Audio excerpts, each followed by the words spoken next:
Watching Showbiz Now, your daily showbiz update. Carlo Aquino kinasuhan ang kanyang ex na si Trina Candasa. Ito'y matapos nga na magkaroon ng issue sa visiting right. Well, makikita nga sa photo na ito na bit-bit ni Carlo si Mithi habang papunta nga sa judge para nga magkaroon siya ng visitation right or laya para sa kanyang karapatan sa kanyang anak na si Mithi.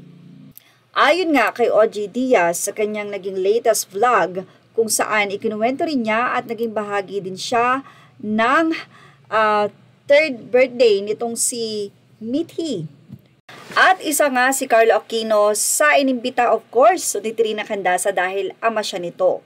Pero hindi nga dumating si Carlo dahil alam naman natin na nagpost ito sa social media na kasama ang kanyang latest girlfriend kung saan ay nasa beach sila. Isang bagay nga na tila kinasama ng loob nitong si Trina Candasa dahil ang isang flower nga daw doon ay para kay Carlo at hindi nga daw natupad ang flow ng program dahil hindi present ang ama ni Mithi. At lumabas nga ang bali-balita na kakasuhan nga o kinasuhan na nga ni Carlo Aquino ang ex niya na si Trina Candasa. Ang kaso ay about sa visitation right or ang right nitong si Carlo Aquino sa pagiging ama nito kay Mithi. Kung matatandaan nyo ay na-interview na ni OG Diaz si Trina Candasa doon at isa sa kondisyon ni Trina Candasa kapag sinasama ni Carlo ang kanilang anak na si Mithi o lumalabas ito ay ang huwag na huwag ipapakilala ni Carlo Aquino ang kanyang anak o ang kanilang anak sa bagong girlfriend dahil ayon kay Trina ayaw niyang makonfuse ang kanyang anak na pwede pala iba-iba. Ayon din kay Trina, pwede nang ipakilala ni Carlo ang kanyang babae kung ito ay papakasalan niya na.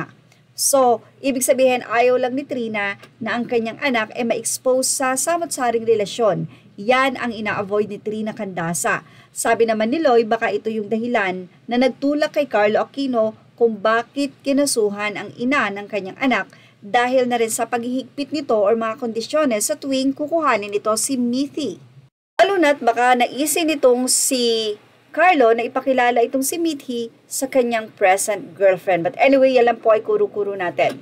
So, sa ilang mga netizen, may point naman si Trina Candasa. So, ayaw niya lang ma-expose yung anak niya na okay lang pala na magkaroon ng iba't ibang karelasyon. Okay lang naman yan, sabi ni Trina, pero huwag ipa-expose sa kanyang anak. Pag nag-decide na si Carlo na may papakasalan na siya, yes, pwede na. So, narito ang sina mga netizen. It must be fun having knuckle-dragging parents. Puno ng drama at pighati ang buhay. Trina, huwag ka lang pumayag sa visitation rights. Ano yon? Lalaroin lang ang bata, gawin mong 4 days sa'yo, 3 days kay Carlo, para maranasan naman niya ang pagiging tatay. Sino naman ang isa? Etong lalaki na to, ang daming paandar para linisin name niya. For sure, he only did that to save face. Ano pa nga ba kahit may mga project, puro flop naman, hahaha. Bakit lahat na lang sa social media? Ano ang nangyari sa mundo? Bakit ganito ang mga parents ngayon? Usap-usap, ilan ang cellphone nyo? I'm sure, tatlo-tatlo at high-end pa.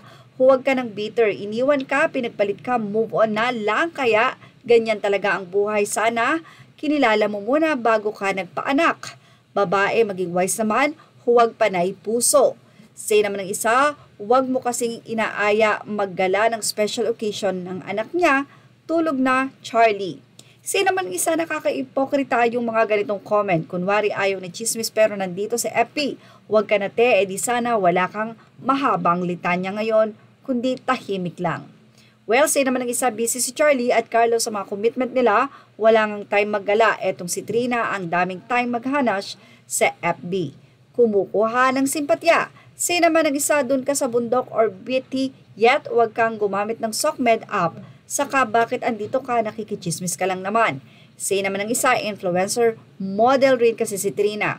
Bad PR ito sa kanya pag di niya nilinis ang pangalan niya. Her brand might lose credibility. Good mom pa naman brand niya. Hindi ito gaya ni Aling Marites na wala namang livelihood sa internet. So don't compare. Well, ano ang masasay nyo sa naging article natin ito? Ilagay na ang inyong opinion sa ating comment section. Images are all credit to the rightful owners and thank you for watching Showbiz Now.